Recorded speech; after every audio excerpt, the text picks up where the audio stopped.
La FNAIM, Fédération nationale de l'immobilier, et ses 20 agences de l'Aube vous présentent la Minute de l'immobilier.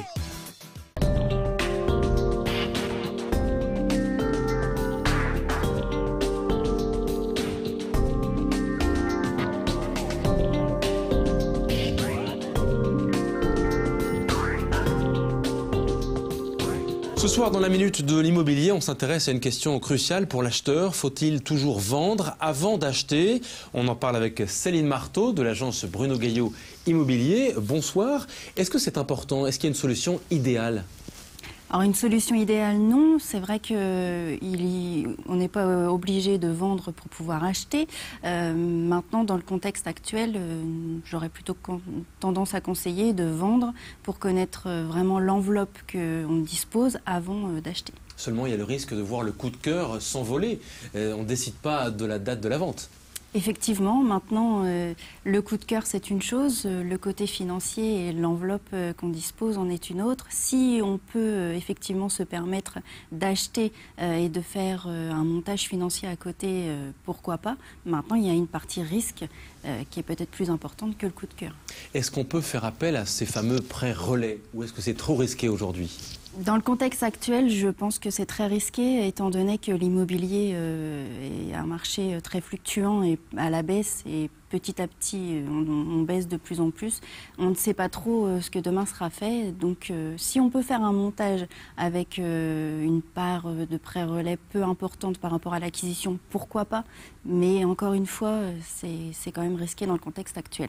Est-ce que vous conseilleriez éventuellement de baisser un peu son prix de vente pour vendre plus facilement et donc acheter plus rapidement ? Effectivement, si on voit qu'il y a peu de visites ou alors que c'est toujours le prix qui fait que ça ne se vend pas, il vaut mieux effectivement baisser par palier pour ensuite se permettre de pouvoir acheter.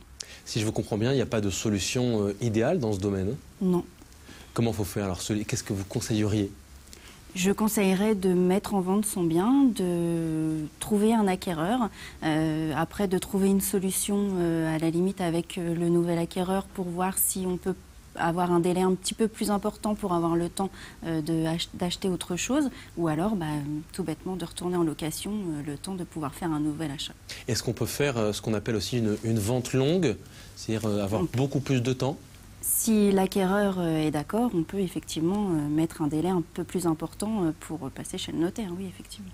Merci beaucoup, Céline Marteau. Je rappelle les 3 points clés de cette question. Faut-il toujours vendre avant d'acheter? Pas de solution idéale. Peut-être une partie en pré-relais. Et puis, de manière générale, mieux vaut vendre la peau de l'ours, en l'occurrence la maison ou l'appartement, avant d'acheter, avant de mettre tout ça en vente. Merci beaucoup, Céline, et à très bientôt. Je vous en prie.